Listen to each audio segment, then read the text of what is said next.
Telugu morning news ప్రేక్షకులందరికీ కూడా మన ఏఎన్ఎన్ తెలుగు మార్నింగ్ న్యూస్కి స్వాగతం పలుకుతూ ఈరోజు మహాపత్రికతో మన మార్నింగ్ న్యూస్ని ప్రారంభిద్దాం. సో మహాపత్రికలో ఈరోజు టాప్ న్యూస్ చూసుకుంటే ఇండియాలోనే పవర్ఫుల్ ఉమెన్గా నీతా అంబానీ సామాజిక సేవ, సంస్థాగత నిర్మాణం, నాయకత్వానికి అరుదైన గుర్తింపు.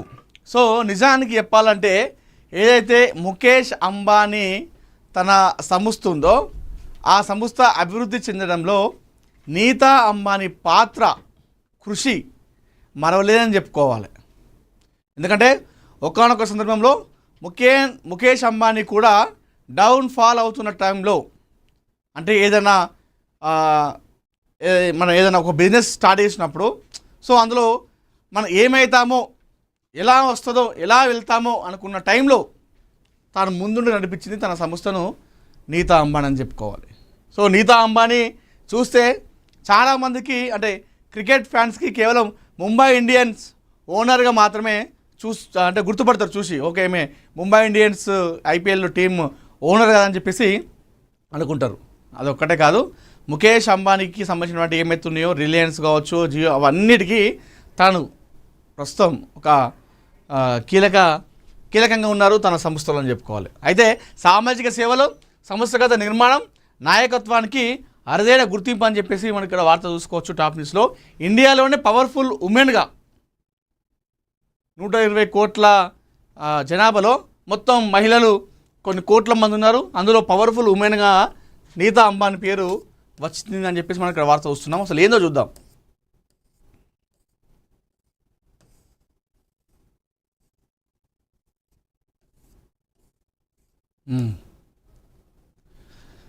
ఫార్చ్యూన్ ఇండియా విడుదల చేసిన మోస్ట్ పవర్ఫుల్ ఉమెన్ 2026 జాబితాలో రిలయన్స్ ఫౌండేషన్ వ్యవస్థాపకురాలు చైర్పర్సన్ నీతా అంబానీ తొలి స్థానాన్ని దక్కించుకున్నారు. దూరదృష్టితో కూడిన నాయకత్వం, సంస్థాగత నిర్మాణం, సమ్మిళిత అభివృద్ధి, సామాజిక సేవల్లో ఆమె చేసిన విశేష కృషిని గుర్తిస్తూ ఈ గౌరవాన్ని ప్రదానం చేసినట్లు ఫార్చ్యూన్ ఇండియా వెల్లడించింది. ఈ ఏడాది జాబితాలో HCL technologies chairperson Roshni Nadar Malhotra 2వ స్థానంలో నిలవగా, అపోలో హాస్పిటల్కి చెందిన రెడ్డి సిస్టర్స్ 3వ స్థానాన్ని దక్కించుకున్నారు. జూమ్ వీడియో కమ్యూనికేషన్ ప్రధాన నిర్వహణాధికారి అపర్ణ బావ 4వ స్థానంలో, ప్రపంచ బ్యాంక్ గ్రూప్ మేనేజింగ్ డైరెక్టర్, ప్రధాన ఆర్థిక అధికారి అంజుల కాంత్ 5వ స్థానంలో నిలిచి భారత మహిళా నాయకత్వానికి ప్రపంచ స్థాయిలో గుర్తింపు తీసుకొచ్చారు. రిలయన్స్ ఫౌండేషన్ ద్వారా విద్య, ఆరోగ్యం, గ్రామీణాభివృద్ధి, మహిళా సాధికారత, క్రీడలు, విపత్తు సహాయ కార్యక్రమాల్లో నీతా అంబానీ నాయకత్వం కీలక పాత్ర పోషించింది. దేశవ్యాప్తంగా 10 కోట్లకు పైగా ప్రజలకు, అందులో కోట్లాది మంది పిల్లలకు ఫౌండేషన్ కార్యక్రమాల ద్వారా ప్రయోజనం చేకూరినట్లు ఫార్చ్యూన్ ఇండియా పేర్కొంది. ఓకే, ఎన్నో కోట్లు తీసుకుంటున్నారు, అంటే ఎన్నో కోట్లు వస్తాయి వీళ్ళకి నెలకి, 1000 కోట్లే అనుకోవాలని అడిగితే. సో అదంతా కూడా దాచిపెట్టుకోకుండా ఇట్లా సమాజ సేవకు, పిల్లలకి, ఎంతోమంది అనాథలకు ఇలాంటి విషయాల్లో సేవ చేస్తూ ఉన్నారట. ఇందులో ముఖ్యంగా రిలయన్స్ ఫౌండేషన్ ద్వారా విద్య, ఆరోగ్యం, గ్రామీణాభివృద్ధి, మహిళా సాధికారత, క్రీడలు, విపత్తు టైంలో కార్యక్రమాల్లో ఈ రిలయన్స్ ఫౌండేషన్ అనేది చాలా చురుగ్గా పాల్గొంటుంది. కాబట్టి అందులో ఆ చైర్పర్సన్ ఉన్నటువంటి నీతా అంబానీకి పవర్ఫుల్ ఉమెన్గా గుర్తింపు ఇవ్వడం జరిగింది.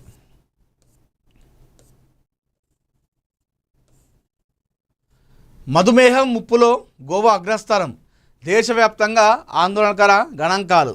నిజంగా అసలు ఏదైతే మధుమేహం ఉందో ఈ విషయంలో చాలామంది అంటే ఈ మధ్యకాలంలో ఎక్స్పెక్ట్ చేయలేని వాళ్ళకి కూడా ఈ మధుమేహం వస్తుంది. అంటే పిచ్చోళ్ళు అయిపోతురు, అంటే నాకు వచ్చేది ఇది అని చెప్పేసి టెస్ట్ చేస్తే చూస్తే ఈ రిజల్ట్ వస్తూ ఉన్నాయి. ఖచ్చితంగా ప్రతి నెలకు ఒకసారి ఇట్లాంటి టెస్టులు చేయించుకోవాలి. బీపీ కానీ, షుగర్ కానీ, ఇతర ఏ టెస్ట్ అని చేయించుకోవాలి ప్రతి నెలకు కూడా. ఎందుకంటే చేయించుకుంటే మనం దాని పట్ల జాగ్రత్త ఉండొచ్చు. ముందు నుండే లైట్ తీసుకున్నాం అనుకో, అది ఇప్పుడు కాదు, ఫ్యూచర్లో చాలా ఎఫెక్ట్ చూపిస్తుంది. కాబట్టి సో దేశంలో మధుమేహం వ్యాప్తి ఆందోళన కరస్థాయికి చేరుకుందని తాజా అధ్యయనాలు సూచిస్తున్నాయి. రాష్ట్రాలు, కేంద్రపాలిత ప్రాంతాల వారీగా పరిశీలించిన గణాంకాలు గోవా అత్యధికంగా 26.4% మధుమేహ బాధితులతో మొదటి స్థానంలో నిలవగా పుదుచ్చేరి 26.3%, కేరళ 25.5%తో తర్వాతి స్థానంలో ఉన్నాయి. మరోవైపు ఉత్తరప్రదేశ్లో కేవలం 4.8% మాత్రమే నమోదవడంతో అత్యల్ప మధుమేహ ప్రాబల్యం ఉన్న రాష్ట్రంగా గుర్తింపు పొందింది. గణాంకాల ప్రకారం గోవా తర్వాత పుదుచ్చేరి, కేరళ, చండీగఢ్, ఢిల్లీ రాష్ట్రాలు కేంద్రపాలిత ప్రాంతాల్లో మధుమేహం అధికంగా నమోదైంది. తమిళనాడు 14.4% ఉంటే పశ్చిమ బెంగాల్ 13.7%, సిక్కిం 12.8%, పంజాబ్ 12.7%, హర్యానా 12.4%తో మొదటి 10 స్థానంలో ఉన్నాయంట. ఈ గణాంకాలు దేశంలో జీవన శైలి సంబంధిత వ్యాధులు వేగంగా పెరుగుతున్నాయనే విషయాన్ని స్పష్టం చేస్తున్నాయి. నిపుణుల అభిప్రాయం ప్రకారం అధిక క్యాలరీల ఆహారం, శారీరక శ్రమ తగ్గడం, ఉబకాయం, మానసిక ఒత్తిడి, నిద్రలేమి వంటి అంశాలు మధుమేహం పెరుగుదలకు ప్రధాన కారణాలుగా నిలుస్తున్నాయి. అంటే మనం ఏమనుకుంటాం, కేవలం తిండి వల్లనే, కేవలం ఎక్కువ పదార్థాలు ఏంటి షుగర్ లాంటి పదార్థాలు తీసుకోవడం వల్ల అనుకుంటాం కదా. ఇక్కడ చూడండి, మానసిక ఒత్తిడి వల్ల కూడా వస్తుందట. నిద్ర సరిగా పోకపోతే కూడా వచ్చే అవకాశం ఉన్నట్టు, కేవలం ఫుడ్ వల్లనే కాదు. ముఖ్యంగా పట్టణ ప్రాంతాల్లో ఈ వ్యాధి వేగంగా విస్తరిస్తుందని వారు చెప్తున్నారు. మధుమేహం ప్రారంభ దశలో స్పష్టమైన లక్షణాలు కనిపించకపోవడం వల్ల చాలామంది ఆలస్యంగా గుర్తిస్తున్నారని వైద్యులు హెచ్చరిస్తున్నారు. తరచూ దాహం వేయడం, మూత్ర విసర్జన పెరగడం, అలసట, బరువు తగ్గడం, చూపు మందగించడం వంటి లక్షణాలు కనిపిస్తే వెంటనే వైద్యులను సంప్రదించాలని సూచిస్తున్నారు. ఏంటిది అది? దాహం వేయడం తరచూ, మూత్ర విసర్జన పెరగడం, అలసట, బరువు తగ్గడం, చూపు మందగించడం వంటి లక్షణాలు కనిపిస్తే వెంటనే డాక్టర్ దగ్గర పోయి టెస్ట్ చేయించుకోవాలని చెప్పేసి చెప్తా ఉన్నారు. ఈ పరిస్థితిలో ప్రజలు సమతుల్య ఆహారం తీసుకోవడం, ప్రతిరోజు వ్యాయామం చేయడం, శరీర బరువును నియంత్రణలో ఉంచడం, కాలానుగుణంగా రక్తంలో చక్కెర స్థాయిలను పరీక్షించుకోవడం ద్వారా మధుమేహాన్ని నియంత్రించవచ్చని వైద్య నిపుణులు సూచిస్తున్నారు. ఆరోగ్యకర జీవనశైలిని అలవర్చుకోవడం ద్వారా మధుమేహం బారిన పడే ప్రమాదాన్ని గణనీయంగా తగ్గించుకోవచ్చని వారు పేర్కొంటున్నారు. ఇది కథ. గోవా ఫస్ట్ ప్లేస్లో ఉందంట షుగర్ టెస్ట్లో, షుగర్ వచ్చిన వాళ్ళలో. మరి మన తెలంగాణ, ఆంధ్రప్రదేశ్ అయితే లాస్ట్ నుండి రాలేదు, ఫస్ట్ నుండి రాలేదు, మధ్యలో ఉంది కావచ్చు మన వాళ్ళు.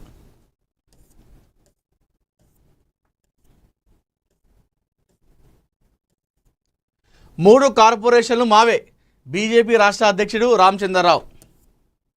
సో ఈ ప్రస్తుతం జిహెచ్ఎంసీ ఏదైతే హైదరాబాద్లో 3 కార్పొరేషన్ అయినాయి. మొన్నటి వరకు కేవలం జిహెచ్ఎంసీ ఉండే, ఇప్పుడు మల్కాజ్గిరి ఒకటి అయిపోయింది, ఇంకొకటి హైదరాబాద్ ఒకటి ఉంది, ఇంకొకటి, మొత్తం 3. ఈ 3 కార్పొరేషన్లు మేమే గెలుస్తామని చెప్పేసి, అంటే 3టికి మేయర్లు బీజేపీకి చెందిన వారే ఉంటారని చెప్పేసి చెప్తున్నారు. రానున్న మున్సిపల్ ఎన్నికల్లో హైదరాబాద్, మల్కాజ్గిరి, సైబరాబాద్ కూడా 3 కార్పొరేషన్లపై బీజేపీ జెండా ఎగరడం ఖాయమని, ఈ 3టిలోనూ బీజేపీ మేయర్లే పీఠాన్ని అధిరోహిస్తారని బీజేపీ తెలంగాణ రాష్ట్ర అధ్యక్షులు ఎన్ రామచంద్రరావు ధీమా వ్యక్తం చేశారు. నగరంలో కాంగ్రెస్ ప్రభుత్వం, బీఆర్ఎస్ ఎమ్మెల్యేలు ప్రజా సమస్యలను గాలి కొదిలేశారని, జీహెచ్ఎంసీ ఘోరంగా వైఫల్యం చెందిందని మండిపడ్డారు. ఆదివారం కూకట్పల్లి, షేర్లింగంపల్లి నియోజకవర్గాల పరిధిలోని వివేకానంద కాలనీలో బీజేపీ నూతన కార్యాలయాన్ని ఆయన ప్రారంభించారు. పూర్వ మున్సిపల్ చైర్మన్గా పనిచేసిన హనుమంతరావు పార్టీ కోసం విరాళంగా ఇచ్చిన స్థలంలోనే ఈ నూతన కార్యాలయాన్ని నిర్మించడం జరిగిందని ఆయన గుర్తు చేశారు.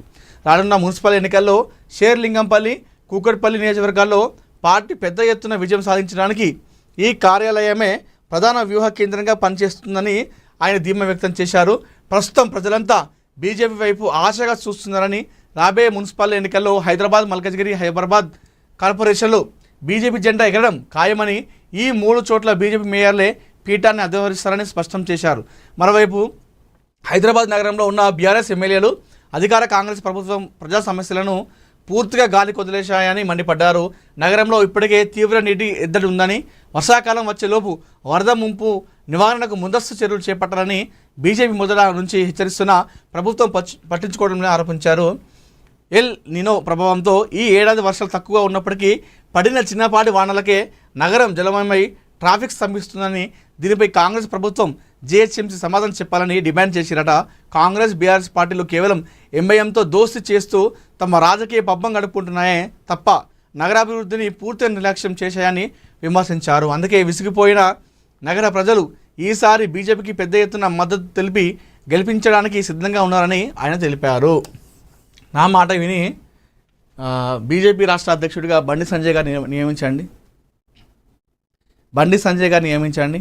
మరొకసారి తెలంగాణలో బీజేపీ పార్టీ నెంబర్ 1 రాకపోతే నన్ను అడగండి. అంటే ఇది నాది కాదు, సగటు బీజేపీ కార్యకర్త యొక్క అభిప్రాయం ఇదే తెలంగాణలో. ఎందుకంటే బీజేపీ నాయకులు కావచ్చు, కార్యకర్తలు ఒక బలమైన నాయకుడిని కోరుకుంటున్నారు.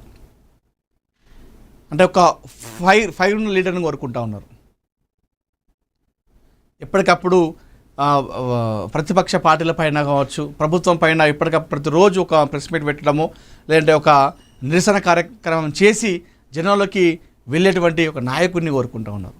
అలాంటి నాయకుడు కేవలం బండి సంజయ్ గారు. నన్ను అడుగుతుంది, ఎందుకంటే ఇప్పటి వరకు చూసినటువంటి నాయకత్వ పరంగా చెప్తున్నాను నేను. బండి సంజయ్ గారు తెలంగాణ రాష్ట్ర అధ్యక్షుడిగా ఉన్నప్పుడు బీజేపీ పార్టీకి తెలంగాణలో ఆల్మోస్ట్ అప్పుడు జిహెచ్ఎంసీ మేయర్ పీఠాన్ని ఆల్మోస్ట్ కూర్చున్న వరకు వెళ్ళింది. అది కేవలం బండి సంజయ్ వల్లే సాధ్యమైంది. అంతెందుకు, తెలంగాణలో మొట్టమొదటి మేయర్ పీఠం బీజేపీ కైవసం చేసుకుంది. ఎక్కడది? కరీంనగర్లోనే. దానికి కారణం కేవలం బండి సంజయ్ వల్లే. మరి ఎంతోమంది ఇప్పుడు చెప్తా ఉన్నారు కదా, బీజేపీ నాయకులు చాలామంది ఉన్నారు, ఉద్దండులు. మరి వారి వారి జిల్లాలో, వారి వారి నగరంలో ఎందుకు మేయర్ పీఠం పైన కూర్చోలేకపోయారు? ఎందుకు బండి సంజయ్ వల్ల సాధ్యమైంది? జనాలు అది కోరుకుంటా ఉన్నారు. ముఖ్యంగా బీజేపీ కార్యకర్తలు అదే కోరుకుంటా ఉన్నారు. కేవలం నగరాల వరకే ఉన్నటువంటి బీజేపీ పార్టీని గ్రామాల్లో సైతం తీసుకువెళ్ళేలా చేసింది తెలంగాణలో. ముఖ్యంగా ఒకటి మోడీ చరిస్మ అయితే, ఇంకొకటి బండి సంజయ్ యొక్క నాయకత్వం అని చెప్పాలి. ఎక్కడో రంగారెడ్డి జిల్లా అవతల తుగ్గుగూడ, మహేశ్వరం, ఆ లోపల కందుకూరు, లేమూరు, గూడూరు, ఆమనగల్, డిండి, కడ్తాల్, ఆ ప్రాంతాల మారిమూల గ్రామాల్లో సైతం, అటు ఆదిలాబాద్లో చూసుకుంటే, అటు ఎక్కడ చూసుకున్నా బార్డర్లకు సైతం కూడా జనాలు బండి సంజయ్ అన్న అంటే పేరు ఎప్పుడు చూడకపోయినా కూడా, ఆయన ఎప్పుడు చూడకపోయినా కూడా సంజయ్ అన్న అని చెప్పేసి ఆ విధంగా పిలుస్తారు.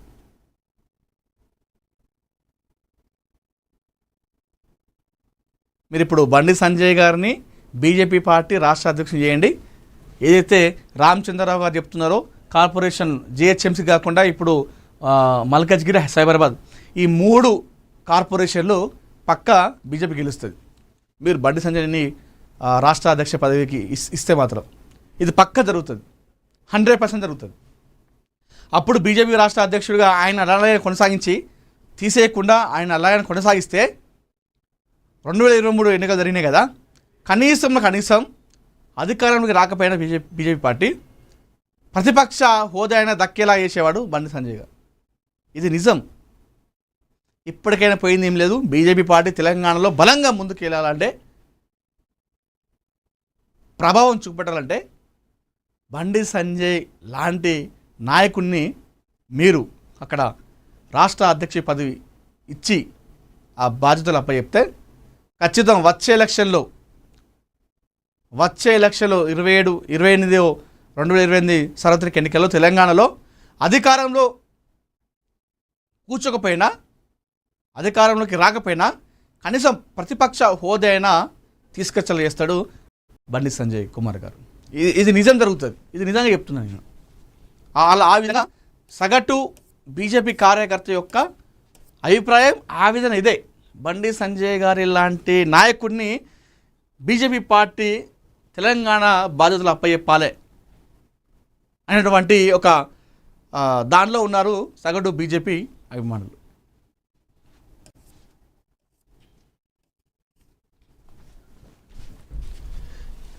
పార్లమెంట్ వర్షాకాల సమావేశాలకు రంగం సిద్ధం. జూలై 19న అఖిలపక్ష సమావేశం. పార్లమెంట్ వర్షాకాల సమావేశాలకు కేంద్ర ప్రభుత్వం ఏర్పాటు పూర్తి చేసింది.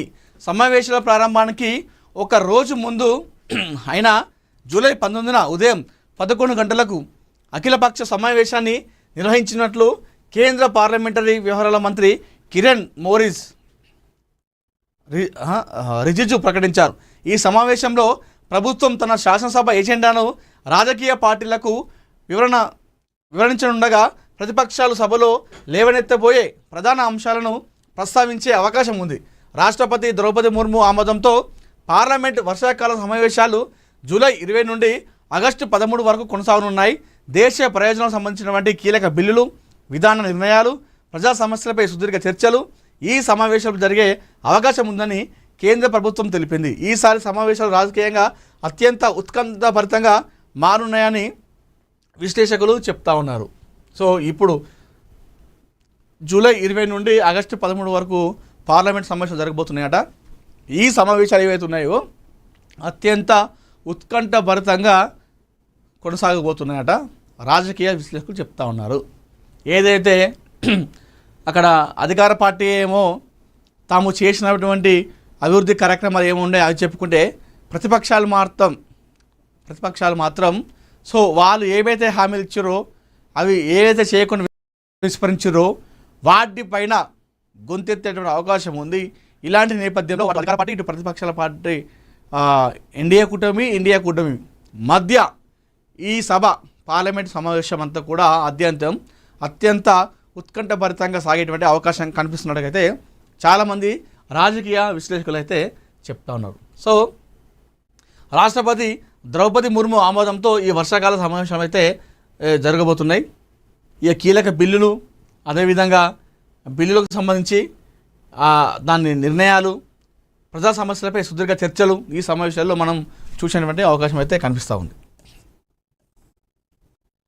కానామేట్లో 100 కోట్ల భూదందా, గాడి తప్పిన మున్సిపల్ శాఖ.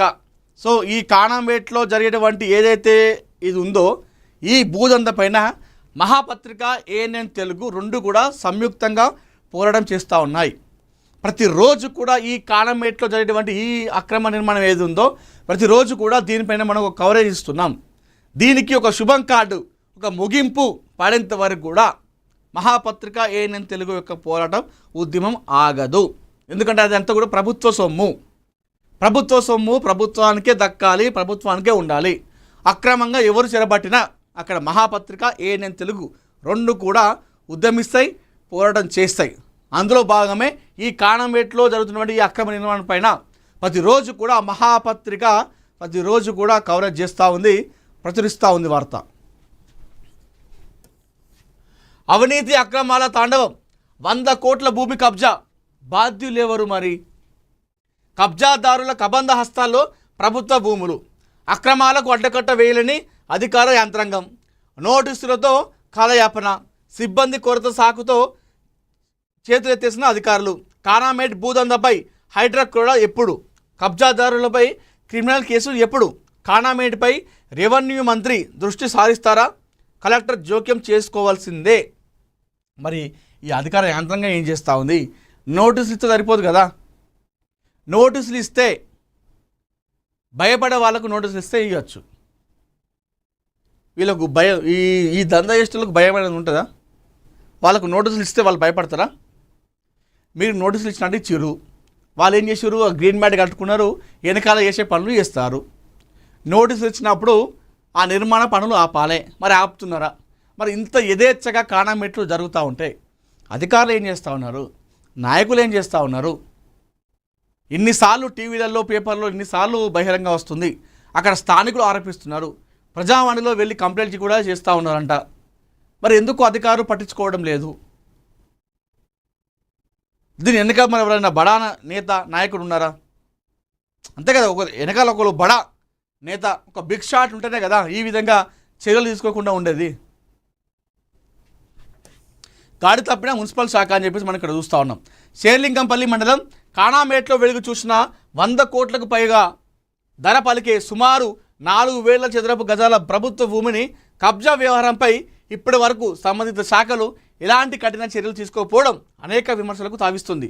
ప్రభుత్వ నిషిద్ధ ఆస్తుల జాబితాలో ఉన్న భూమిలో అనుమతులు లేకుండా కొనసాగుతున్న భారీ నిర్మాణాలపై గతంలో ఫిర్యాదులు, వార్తా కథనాలు వెలువడిన పరిస్థితుల్లో ఎలాంటి మార్పు కనిపించడం లేదని స్థానికులు ఆవేదన వ్యక్తం చేస్తున్నారు.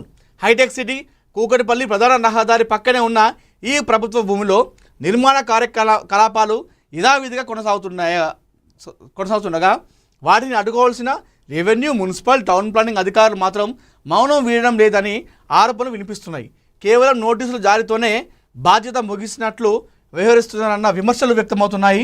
ప్రభుత్వ భూముల పరిరక్షణ కోసం ప్రత్యేకంగా ఏర్పడిన హైడ్రా కూడా ఈ వ్యవహారంపై ఇప్పటివరకు ఎలాంటి ప్రత్యక్ష చర్యలు చేపట్టకపోవడం పలు అనుమానాలకు తావిస్తుంది. చెరువులు, నాలాలు, ప్రభుత్వ భూముల ఆక్రమణలపై ఉక్కుపాదం మోపుతున్నట్లు ప్రకటించిన హైడ్రా కానామెట్ వ్యవహారంతో ఎందుకు మౌనం పాటిస్తుందని స్థానికులు ప్రశ్నిస్తున్నారు. మరి కానామెట్పై రెవెన్యూ మంత్రి ఇప్పటికైనా దృష్టి సారిస్తారా, లేదంటే ఒత్తిడికి ఆగిపోతారా? మరి కలెక్టర్ జోక్యం చేసుకోవాల్సిందని చెప్పేసి అక్కడ స్థానికులు చెప్తా ఉన్నారు. ఎట్లాగూ రెవెన్యూ, మున్సిపల్, టౌన్ ప్లానింగ్ అధికారులు అటు దిక్కే చూస్తలేరట, అక్కడ చర్యలు తీసుకుంటలేరట. మరి ఇప్పుడు ఈ 100 కోట్ల నా విలువ గల ధరపలికి ప్రభుత్వ భూమి మరి కథ ఏంది, ఈ సంగతి ఏంది? ఈ భూమికి, ఈ ప్రభుత్వ భూమికి మోక్షం ఎప్పుడు లభిస్తుంది? మోక్షం ఎప్పుడు లభిస్తుంది? కుంటలు, నాలాలు, చెరువులు ఎక్కడ పడితే అక్కడ ఇల్లు కడితే అక్కడ బుల్డోజర్ వస్తుంది, అక్కడ హైడ్రా ఉంటుందని చెప్పేసి చెప్పినటువంటి అధికారులు మరి ఏమైపోయారు? ఒక మంచి ఏరియాలో అంత పెద్దగా కడుతున్నప్పుడు అక్రమంగా అది కనిపించట్లేదా? ఏ అధికారికి? హైడ్రా అధికారి కూడా కనిపించలేదా? ఎంతోమంది హైదరాబాద్లో అక్కడక్కడ గుడిసెలు వేసుకున్న వాళ్ళు చిన్న చిన్న గుడిసెలు వేసుకొని ఉంటుండే అదే ప్రభుత్వ భూమి అని చెప్పేసి వాళ్ళు ఇల్లు కూలగొట్టారు కదా. నిర్దాక్షిణ్యంగా ఏ అధికారులే వాళ్ళని రోడ్డు పాలు చేశారు కదా. మరి అలాంటి అధికారులకు ఈ 100 కోట్ల భూమి కబ్జా చేస్తే ఎందుకు అనిపిస్తలేదు? దీని వెనకాల ఏముంది? ఈ 100 కోట్ల భూమి, ఈ దందా వెనకాల ఉన్నటువంటి ఆ బ్యాక్గ్రౌండ్ ఉన్నటువంటి ఆ బడా నేత ఎవరు ఉన్నారా? మరి బడా నేత ఉంటేనే ఈ విధంగా చేస్తూ ఉన్నారా? లేదంటే ఈ భూదందా చేసే వాళ్ళే ఎక్కడికక్కడ ముడుపులు సమర్పిస్తున్నారా? నోళ్ళు ముగిస్తున్నారా ఏం మాట్లాడకుండా? లేకపోతే అధికారులు వీళ్ళు ఏమన్నా భయభ్రాంతులకు గురి చేసిర్రా? ఏం జరుగుతుంది మరి ఈ కానామెట్లో ఈ భూమి దగ్గర? 100 కోట్ల భూమి వందలాది వేలాది మంది చూస్తూ ఉంటే యథావిధిగా యథేచ్ఛగా వాళ్ళు నిర్మాణ పనులు సాగిస్తున్నారు. నోటీసులు ఇచ్చినా కూడా బేఖారత్ చేసి వాళ్ళు ఆ విధంగా నిర్మాణ పనులు చేస్తూ ఉన్నారే ఎందుకు? ఖచ్చితంగా ఏదైతే ఈ కానామెట్లో ఈ 100 కోట్ల భూదందా ఉన్నటువంటి ఏదైతే ఉందో ఈ ప్రభుత్వ భూమిని కాల్చేసినటువంటి ఈ బిల్డింగ్ పైన చర్యలు తీసుకోవాలి. ఎవరైతే ఈ రియల్టర్లు ఉన్నారో, ఈ భూదందా చేసిన వాళ్ళు ఉన్నారో వారిపైన కఠిన చర్యలు తీసుకోవాలి. వారికి సపోర్టు చేస్తున్నటువంటి అధికారుల పైన కూడా ఖచ్చితంగా చర్యలు తీసుకోవాలి. రెవెన్యూ అధికారుల, మరి మున్సిపల్ అధికారుల, టౌన్ ప్లానింగ్ అధికారుల, ఏ అధికారులు సరే వాళ్ళకు వత్తాసు పలికితే వాళ్ళను కూడా శిక్షించాలి, వారిపైన కూడా చర్యలు తీసుకోవాలని చెప్పేసి ఏఎన్ఎన్ తెలుగు మహాపత్రిక కోరుతూ ఉంది. చూద్దాం, ఇగో చూడండి. ఇంకా గతంలో మహాపత్రిక ఇచ్చినటువంటి వార్తలు చూడండి, ఎన్నిసార్లు కథనం కదా చూడండి. ఇగో ఎన్నిసార్లు మనం కథనం పరిశీలించాము చూడండి. ఇవన్నీ పాత ఇవన్నీ. సో ఇవన్నీ మనం అప్పుడు ఇచ్చినప్పుడు కాస్త రెస్పాన్స్ వచ్చింది. ఏది?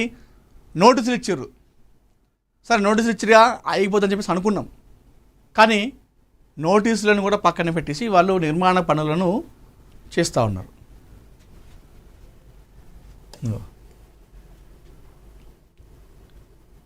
సర్వే నెంబర్లు 11/33, 11/34లోని నిషిద్ధ 22A జాబితాలో ఉన్న ప్రభుత్వ భూమిలో సుమారు 4,000 చదరపు గజాల భారీ కమర్షియల్ ల్యాండ్ అంటే ఇది మళ్ళీ ఉట్టిది కూడా కాదు, కమర్షియల్ నిర్మాణాలు కూడా చేపడతా ఉన్నారు. హైటెక్ సిటీ సాక్షిగా అది అక్రమమే. హైటెక్ సిటీ నడి బోర్డున కూకట్పల్లి వెళ్లే ప్రధాన రహదారి పక్కనే ఉన్న ప్రభుత్వ భూమిలో యథేచ్ఛగా నిర్మాణాలు సాగుతున్న సంబంధిత శాఖలు పట్టించుకోకపోవడం పలు అనుమానాలకు తావిస్తుంది. సామాన్య ప్రజలు చిన్న షెడ్డు వేసుకున్న రోడ్డు పక్కన చిన్న దుకాణం ఏర్పాటు చేసిన రాత్రికి రాత్రే పోలీసుల నడుమ భారీ బందోబస్తుతో కూల్చివేతలకు దిగే రెవెన్యూ, మున్సిపల్ అధికారులు 100 కోట్ల రూపాయల విలువైన ప్రభుత్వ భూమి అన్యాక్రాంతం అవుతుంటే ఎందుకు మౌనం వహిస్తున్నారని చెప్పేసి ప్రశ్నలు తలెత్తుంది. మరి వస్తే కదా ప్రశ్నలు, ఎందుకు రావు?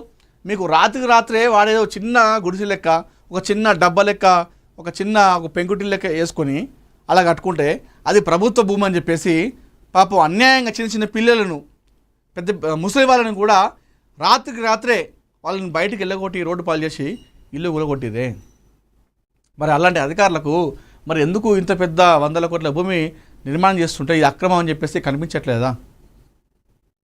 అంటే బలహీనులైతే ఒకలాగా పనిచేసే చట్టాలు, బలవంతులైతే ఒకలాగా పనిచేస్తాయి. బలహీనులకేమో బలంగా పనిచేస్తాయి మన చట్టాలు, బలవంతులకేమో చట్టాలు బలహీనంగా పనిచేస్తాయి. ఇది మన దుస్థితి, మన పరిస్థితి.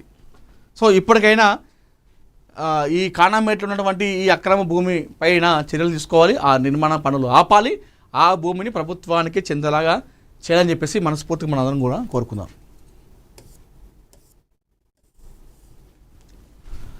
పవన్ కళ్యాణ్ను పరామర్శించిన సీఎం చంద్రబాబు, విజయవంతంగా పూర్తయిన భుజం శస్త్రచికిత్స. ఈ మధ్యకాలంలో అసలు పవన్ కళ్యాణ్ గారి గురించి వచ్చిన వార్తలు ఎవరి గురించి కూడా రావట్లేదు. ప్రతిరోజు కూడా ఒక వార్త ఖచ్చితంగా ఆయన గురించి వస్తుంది. కొన్ని ఏమో ఆయన చేసిన కార్యక్రమాలు, ఆయన చేసిన మంచి పనులు, దేశంలోనే 2వ స్థానంలో ఏపీ ఆయన ఉన్నటువంటి శాఖ, మంత్రి ఉన్నటువంటి శాఖకు రావడం, జాతీయ అవార్డులు కూడా వచ్చినాయి. ఆ విధంగా కొన్ని వస్తే ఆయన విమర్శిస్తూ, ఆయన పైన వ్యక్తిగతంగా దాడి చేస్తూ, వ్యక్తిగత దాడి అంటే వ్యక్తిగత దూషణలు, ఆయన వ్యక్తిగత జీవితాల గురించి మాట్లాడుతూ, ఆయన ట్రోల్స్ చేస్తూ మరొక రకంగా వస్తే, ఇంకొక సైడ్ ఏమో ఆయన ఆరోగ్యంగా కూడా ప్రస్తుతం కాస్త ఇబ్బందులు పడుతున్నారు. గత కొన్ని సంవత్సరాలుగా, ఇప్పుడు కాదంటది, గబ్బర్ సింగ్ సినిమా షూటింగ్లో గుర్రం మీద పోతున్నప్పుడు సంథింగ్ ఏదో అయిందంట. గుర్రపు ఉంటుందిగా రైడింగ్ సినిమాలో, అప్పుడే ఏదో అయిందంట, భుజానికి సంబంధించినటువంటి గాయం. అప్పటి నుండి ఈ ప్రాబ్లం ఉందంట. అంటే సుమారు 2011 అనుకోండి, 11 నుండి 15 సంవత్సరాలుగా ఆ బాధతో ఆయన తట్టుకుంటున్నాడు, బాధపడుతున్నాడు. ఆంధ్రప్రదేశ్ ఉప ముఖ్యమంత్రి పవన్ కళ్యాణ్ను ముఖ్యమంత్రి నారా చంద్రబాబు నాయుడు ఆదివారం ముంబైలో పరామర్శించారు. కుడి భుజానికి శస్త్రచికిత్స చేయించుకున్న పవన్ కళ్యాణ్ ప్రస్తుతం ముంబైలోని కోకిలాబెన్ ఆసుపత్రిలో చికిత్స పొందుతుండగా అక్కడికి వెళ్ళిన బాబు ఆయన ఆరోగ్య పరిస్థితిని అడిగి తెలుసుకున్నారు. వైద్యులతో మాట్లాడి చికిత్స వివరాలను తెలుసుకొని త్వరగా కోలుకోవాలని ఆకాంక్షించారు. కొంతకాలంగా కుడి భుజం నొప్పితో బాధపడుతున్న పవన్ కళ్యాణ్ వైద్యుల సలహా మేరకు శస్త్రచికిత్స చేయించుకున్నారు. సినిమా షూటింగ్ల సమయంలో తగిలిన పాత గాయాల ప్రభావంతో ఈ సమస్య తీవ్రతరం కావడంతో ఆపరేషన్ అవసరమైందని వైద్యులు తెలిపారు. ఇటీవల జరిగిన ఎన్నికల ప్రచార సమయంలో కూడా తీవ్రమైన భుజం నొప్పిని భరిస్తూనే పవన్ కళ్యాణ్ కూటమి తరపున విస్తృతంగా ప్రచారం నిర్వహించారు. ప్రచార కార్యక్రమాలు పూర్తయిన తర్వాత వైద్య పరీక్షలు చేయించుకోగా శస్త్రచికిత్స అవసరమని వైద్యులు సూచించారట. సో మొత్తానికైతే పవన్ కళ్యాణ్ ఈ ఫోటో సోషల్ మీడియాలో పోస్ట్ చేస్తూ పవన్ అభిమానులు తట్టుకోలేకపోతున్నారు. అన్నా నేను ఇలా చూడలేకపోతున్నాం అన్నా, నువ్వు బాగుండాలన్నా, నువ్వు బాగుంటేనే మేము బాగుంటాం, రాష్ట్రం ఒక 10 ఏళ్ళు 20 ఏళ్ళు ఒక భవిష్యత్తు బాగుంటుంది, నువ్వు బాగుండాలి, నీకేం కావద్దు అని చెప్పేసి చాలామంది పవన్ అభిమానులు సోషల్ మీడియాలో పోస్టులు పెడతా ఉన్నారు. నిన్ను ఈ విధంగా చూడలేకపోతున్నాం అన్నా, నువ్వు జనం రాష్ట్రం అని చెప్పేసి పోతావు, నీ ఆరోగ్యం గురించి పట్టించుకోవు, రాష్ట్ర భవిష్యత్తు తోనే అటు వెళ్తావు కానీ నీ ఆరోగ్యం పట్టించుకోవు, అప్పుడప్పుడు నీ ఆరోగ్యం కూడా పట్టించుకో అన్నా అని చెప్పేసి అభిమానులు పోస్టులు పెడతా ఉన్నారు సోషల్ మీడియాలో.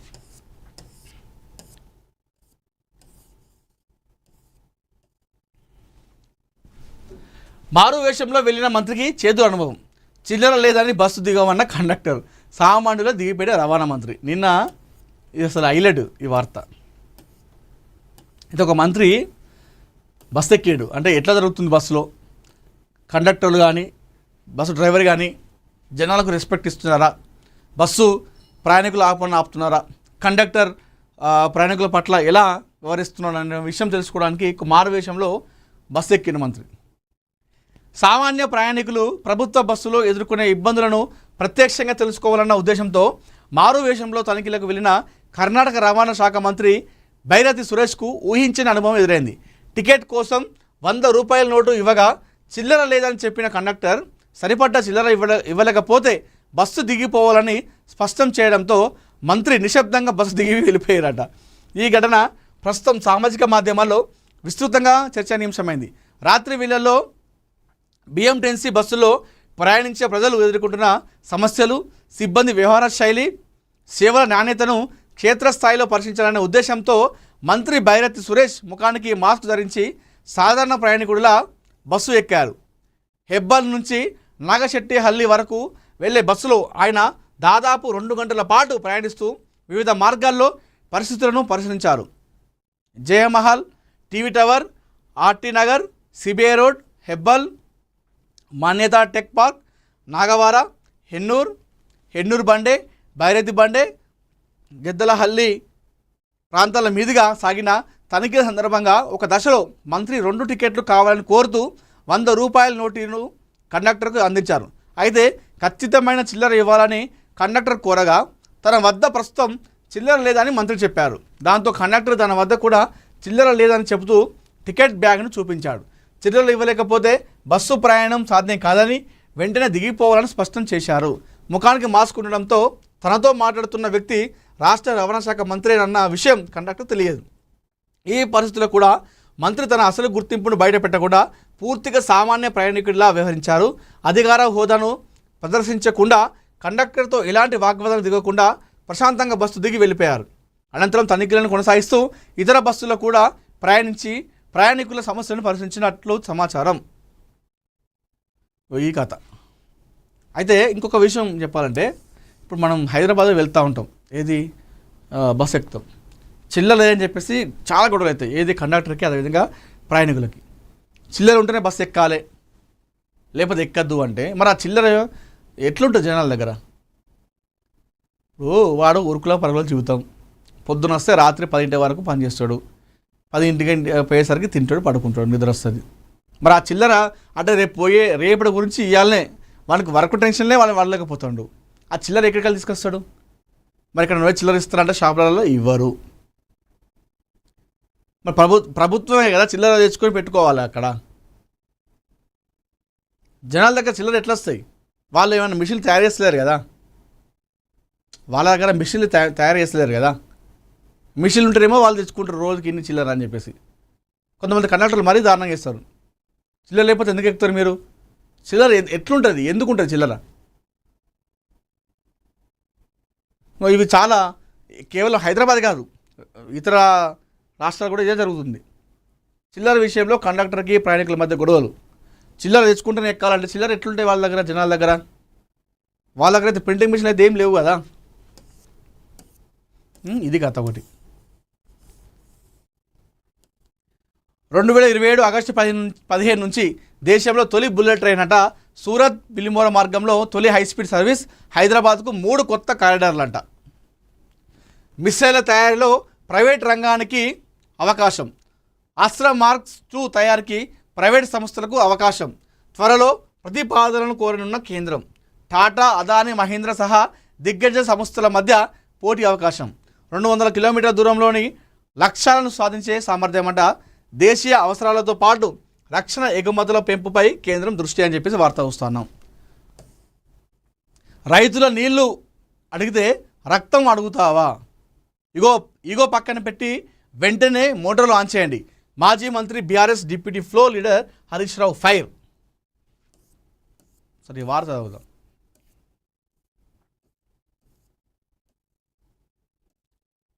సాగునీరు అడిగిన రైతులపై ప్రతిపక్షాలు రక్తం చల్లాలని మాట్లాడడం రాష్ట్ర ముఖ్యమంత్రి రేవంత్ రెడ్డి అహంకారానికి నిదర్శనమని మాజీ మంత్రి BRS deputy floor leader Harish Rao అన్నారు. తెలంగాణ రైతులకు నీళ్లు ఇవ్వకుండా పట్టిసీమకు నీటిని వదిలి ఆంధ్రప్రదేశ్ ముఖ్యమంత్రి చంద్రబాబుకు గురుదక్షిణ చెల్లిస్తుందని ఆరోపించారు. ఇంకెన్ని రోజులు చేస్తారు ఈ విషయం? గురుదక్షిణ అని చెప్పేసి, లేకపోతే చంద్రబాబు ఏజెంట్ అని, లేకపోతే చంద్రబాబు షాడో అని ఎన్ని రోజులు అంటారు ఇంకా ముఖ్యమంత్రి? ఆయనకంటే ఒక ఐడెంటిటీ సంపాదించుకున్నాడు. ఒక చిన్న లీడర్గా వచ్చి ముఖ్యమంత్రి అయిన రాష్ట్రానికి మామూలు విషయం కాదు. సరే, గతంలో ఆయన టీడీపీ పార్టీలో ఉన్నాడు కాబట్టి ఆయన ఇప్పటికి కూడా ముఖ్యమంత్రి అయిన తర్వాత ఆయన కష్టంతో ముఖ్యమంత్రి అయిన ఆయనే. అదే ఓ టీడీపీ జెండాతోనో చంద్రబాబు సపోర్ట్ చేస్తే కాలేదు. తెలంగాణ ప్రజలు ఆయన నమ్మి ఎన్నుకుంటే ఆయన ముఖ్యమంత్రి అయ్యిండు. ఇప్పుడు ఆయన ముఖ్యమంత్రి అయి కూడా 3 సంవత్సరాలుగా వస్తుంది. ఇప్పటికి కూడా ఆయన చంద్రబాబు షాడో అంటారు, చంద్రబాబు ఏజెంట్ అని, చంద్రబాబు శిష్యుడు అని, ఆయన గురువు అని. ఇది కరెక్ట్ కాదు. ఎవరైనా సరే ఇప్పుడు తెలంగాణలో ఇక్కడ టీడీపీకి అసలు లేదు, భవిష్యత్తు లేదు. మరి భవిష్యత్తు లేని చంద్రబాబు శిష్యుడు అని చెప్పి శిష్యుడు ముఖ్యమంత్రి అయినంటే ఎట్లా అయిండు? ఒంటరిగానే అయింది కదా, ఒంటరిగానే అయింది కదా. ఇది కరెక్ట్ కాదు అని అడిగితే ఇట్లాంటి వ్యాఖ్యలు చేయొద్దు, తప్పు. ఒక ముఖ్యమంత్రి హోదా ఉన్నారు కాబట్టి ఇంకా గురుదక్షిణ అని ఆయన ఏజెంట్ షాడో అని చెప్పేసి మాట్లాడడం కరెక్ట్ కాదు. తెలంగాణ భవన్లో ఆదివారం నిర్వహించినటువంటి మీడియా సమావేశంలో హరీష్ రావు మాట్లాడుతూ ముఖ్యమంత్రి వ్యాఖ్యలు ఒక బాధ్యతాయుత నాయకుడిగా కాకుండా శాడిస్ట్గా ఉన్నాయని తీవ్ర విమర్శలు చేశారు. రైతులు నీళ్లు అడిగితే రాయి కట్టుకొని దూకాలని, బెల్టుతో కొట్టాలని మాట్లాడడం అత్యంత బాధాకరమని అన్నారు. ఈ విధంగా చేయండి. ఆయన ఏమైతే అన్నాడో, ఒక ముఖ్యమంత్రి స్థాయిలో ఉన్నారు మీరు రేవంత్ రెడ్డి గారు, మీరు ఈ విధంగా మాట్లాడతారా, మీరు ఇట్లా చేస్తారా అని చెప్పేసి ఆయనను విమర్శించండి, ఏం కాదు. కానీ చంద్రబాబు ఏజెంట్ అని ఎన్ని రోజులు ఇంకా అయిపోయింది, మీరు ఓడిపోయారు, ఆయన గెలిచిర్రు. సో ఆ పార్టీ నిర్ణయాలు, విధి విధానాల పట్ల, వాళ్ళ పథకాల పట్ల, హామీల పట్ల విమర్శలు చేయండి, ఓకే. కానీ ఇంకా ఆయన గెలిచి 3 ఏళ్ళు అయింది ముఖ్యమంత్రి అయి, ఇప్పటికి కూడా చంద్రబాబు ఏజెంటు మీరు ఎన్నిసార్లు చెప్పినా కూడా అంటే జనాలు నమ్మే స్థితిలో లేరు. ఒక జనాలు అలానే అనుకుంటే ఆయన ముఖ్యమంత్రి చేసి ఉండే వాళ్ళు కాకుండే, చంద్రబాబు శిష్యుడిగా అనుకుంటానో, చంద్రబాబు ఏజెంట్గా అనుకుంటానో ఆయన ముఖ్యమంత్రి కాకపోయి ఉండే. ఎందుకంటే ఇక్కడ తెలంగాణలో చంద్రబాబుకి లేదు భవిష్యత్తు. సో పార్టీల పట్ల, నిర్ణయాల పట్ల, విధి విధానాల పట్ల, హామీల పట్ల విమర్శలు చేయొచ్చు, కానీ సో ఆ విధంగా చేయడం అనేది కరెక్ట్ కాదు. సో మొత్తానికైతే రేవంత్ రెడ్డి గారు ఏదైతే పథకాల గురించి అడిగితే ఇష్టానుసారంగా మాట్లాడడం, సామాన్య ప్రజలను దూషించడం, ప్రతిపక్ష నాయకుల్ని దూషించడం ఇది కరెక్ట్ కాదు అని చెప్పేసి చెప్తా ఉన్నాడు BRS party leader Siddipet MLA Harish రావు.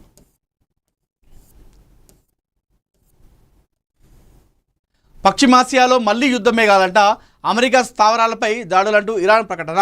హార్ముజ్ జలసంధి మూసివేత ప్రకటించిన ఆర్జీసీ. ఈ పశ్చిమాసియాలో యుద్ధాలు వస్తే ఈ పశ్చిమాసియాలో ఉన్నటువంటి దేశాలన్నీ కూడా మొత్తం అతలాకుతలమవుతున్నాయి. ఎందుకంటే నిత్యావసర సరుకులు రాక, నూనె కానీ, పెట్రోల్, డీజిల్ ఇవన్నీ కూడా ఆగిపోతున్నాయి, చమురు పదార్థాలు అన్నీ కూడా ఆగిపోతున్నాయి. ఈ పశ్చిమాసియా యుద్ధం అంటేనే భయం వేస్తుంది చుట్టుపక్కల ఉన్నటువంటి దేశాలన్నీ కూడా. టీవీకేతో పొత్తుపై డీఎంకే ససేమిరా. తమిళనాడు రాజకీయాల్లో కొత్త సమీకరణాలు తెరపైకి వస్తున్నాయి. అధికార ద్రవిడ మున్నేట్ర కలగం డీఎంకే, కాంగ్రెస్, ఇతర మిత్రపక్షాల మధ్య టీవీకేతో పొత్తు అంశం చర్చకు దారితీయడంతో ఇండియా కూటమిలో విభేదాలు బహిర్గతం అవుతున్నాయంట. ముఖ్యమంత్రి జోసెఫ్ విజయ్ నేతృత్వంలోని టీవీకేలో చేతులు కలపాలన్న ప్రతిపాదనకు డీఎంకే స్పష్టంగా వ్యతిరేకత వ్యక్తం చేస్తుండగా, కాంగ్రెస్ విడుదలై వీసీకే సానుకూలంగా స్పందించడం రాజకీయంగా చర్చనీయాంశమైంది. వీసీకే అధ్యక్షుడు మాట్లాడుతూ రాష్ట్ర స్థాయిలో ప్రత్యర్థులుగా ఉన్న పార్టీలు జాతీయ స్థాయిలో మాత్రం ఇండియా కూటమిలో కలిసి పనిచేసే అవకాశం ఉందని అభిప్రాయపడ్డారు. ఈ ప్రతిపాదనకు కాంగ్రెస్ మద్దతు తెలిపినప్పటికీ డీఎంకే మాత్రం టీవీకేతో ఎలాంటి పొత్తుకు సిద్ధంగా లేదని స్పష్టం చేసింది. ఈ నేపథ్యంలో DMK MP Ganapathi P Rajkumar కాంగ్రెస్పై తీవ్ర విమర్శలు చేశారు. ఇటీవల జరిగిన అసెంబ్లీ ఎన్నికల అనంతరం 9 ఏళ్లుగా తమతో కలిసి ప్రయాణించిన కాంగ్రెస్ ఇప్పుడు టీవీలకు మద్దతు ఇవ్వడం వెన్నుపోటుతో సమానమని ఆరోపించారు. మీరు మాతోని కొన్ని దశాబ్దాలుగా మాతో పొత్తు ఉన్నారు, ఏది మా డీఎంకేతోని మీ కాంగ్రెస్ పార్టీ దశాబ్దాలుగా పొత్తు పెట్టుకుంది. ఎందుకు? తమిళనాడులో అధికారంకి రావాలంటే మా పార్టీతోని మీకు పొత్తు పెట్టుకుంటేనే కాంగ్రెస్ పార్టీకి తమిళనాడులో బలం ఉంటుంది. అందుకోసమే మాతో పొత్తు పెట్టుకున్నారు. గెలిచిర్రు పొత్తులో భాగంగా. ఎన్నో పార్లమెంట్ స్థానాలు కూడా మీకు అప్పచెప్పినాం. అయితే మొన్న డీఎంకే ఓడిపోగానే టీవీకే గెలిచిన తర్వాత మీరు పొత్తు ధర్మాన్ని విస్మరిస్తూ మీరు ఏ విధంగా టీవీకే పార్టీ అధికారం చేపట్టడానికి వాళ్ళకి సపోర్ట్ చేశారు. ఆ ఉన్న 6-7 సీట్లు వాళ్ళకు సపోర్ట్ చేస్తేనే కదా ఈరోజు ఒక టీవీకే అక్కడ అధికారం చేపట్టింది. మీరు పొత్తు ధర్మాన్ని కాల రాశారు. మేము ఏ విధంగా వస్తాం అని చెప్పేసి కాంగ్రెస్ పార్టీ పైన విమర్శలు ఇస్తా ఉన్నారు డీఎంకే పార్టీ. సో ఇది తమిళనాడులో రాజకీయాలు ఈ విధంగా సాగుతున్నాయి. సో ఏదైతే ఈరోజు మనం చెప్పిందో వార్తలలో కానామేట్లో ఉన్నటువంటి ముఖ్యంగా ఈ 100 కోట్ల భూదందా పైన అధికారులు చర్యలు తీసుకోవాలి. హైడ్రా కానీ, రెవెన్యూ కానీ, మున్సిపల్ కానీ, టౌన్ ప్లానింగ్ అధికారులు అందరూ స్పందించాలి. ఈ 100 కోట్ల భూమి నిర్మాణాన్ని వెంటనే నిలిపివేయాలి, ఆపాలి. ఆ నిర్మిస్తున్న ఎవరైతే ఆ రియల్టర్లు దందా చేసిన వాళ్ళు ఉన్నారో వారిపైన కఠిన చర్యలు తీసుకోవాలి. వారికి సపోర్ట్ చేస్తున్నటువంటి అధికారులను కూడా మీరు చర్యలు తీసుకోవాలని చెప్పేసి మేము డిమాండ్ చేస్తున్నాం. ఇవి ఈరోజు ఏఎన్ఎన్ తెలుగు మార్నింగ్ న్యూస్లో విశేషాలు. మరిన్ని ఇంట్రెస్టింగ్ వార్తల కోసం చూస్తూనే ఉండండి ఏఎన్ఎన్ తెలుగు.